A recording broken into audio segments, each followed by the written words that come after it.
आंवला नवमी की कहानी। एक आंवलिया राजा था जो रोज एक मन सोने के आंवले दान करता था और बाद में जीमता था। एक दिन उसके बेटे बहुओं ने देखा कि रोज इतने आंवलों का दान करेंगे तो सारा धन खत्म हो जाएगा, इसलिए इनका दान करना बंद कर देना चाहिए। एक पुत्र आया और राजा से बोला, आप तो सारा धन लुटा दोगे, इसलिए आप आंवले का दान करना बंद कर दीजिए।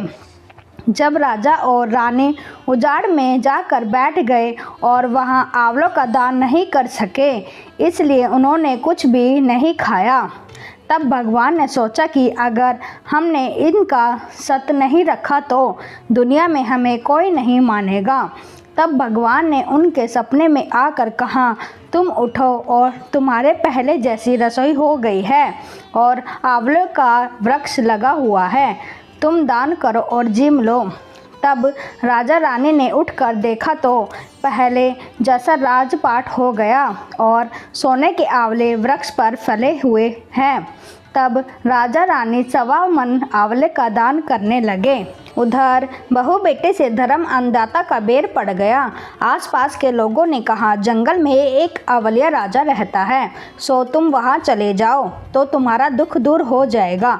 वे दोनों वहां पहुंच गए। वहां पर रानी अपने बेटे और बहू को देखकर पहचान गई और अपने पति से बोली, इन लोगों से काम तो कम कराएंगे और मजदूरी ज़्यादा देंगे।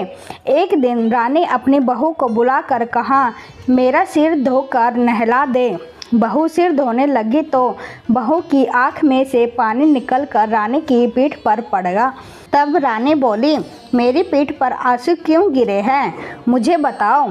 तो बहू बोली, मेरी सासू की पीठ पर भी ऐसा ही मस्सा था और हमने उन्हें घर से निकाल दिया। वह 1 मन आंवले का दान करते थे तो हमने उन्हें भगा दिया। तब सासू बोली, हम ही तुम्हारे सास ससुर हैं, तुमने हमें निकाल दिया था परंतु भगवान ने हमारा सत रखा है। हे भगवान, जैसे राजा रानी का सत रखा वैसा सबका रखना, कहते सुनते सारे परिवार का सत रखना। इस कहानी के बाद विधायक जी की कहानी भी सुन लेते हैं।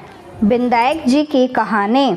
एक छोटा सा लड़का अपने घर से लड़कर निकल गया और बोला, आज तो विधायक जी से मिलकर ही घर जाऊंगा। तब लड़का चलते चलते उजाड़ में चला गया तो विधायक जी ने सोचा कि इसने मेरे नाम से ही घर छोड़ा है, इसलिए इसे घर भेजे, नहीं तो जंगल में शेर वगैरह इसे खा जाएंगे। फिर विधायक जी बूढ़े ब्राह्मण का भेष धारण कर आए और बोले, तू कहाँ से आ रहा है और कहाँ जा रहा है। तब लड़का बोला, मैं विधायक जी से मिलने जा रहा हूँ। तब वह बोले, मैं ही विधायक जी हूँ, मांग, तू क्या मांगता है, परंतु एक बार ही मांगना है।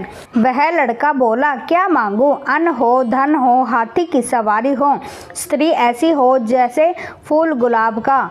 तो विधायक जी बोले, लड़के, तूने सब कुछ मांग लिया, जा, तेरा सब कुछ ऐसा ही हो जाएगा। फिर वह लड़का घर आया तो देखा कि एक छोटी सी बहू चौकी पर बैठी है और घर में बहुत धन हो गया है। तब वह लड़का अपनी माँ से बोला, देख माँ, कितना धन लाया हूँ, विधायक जी से मांग कर लाया हूँ। हे विधायक जी महाराज, जैसा उस लड़के को धन दिया वैसा सबको देना, कहते सुनते हमारे सब परिवार को धन देना।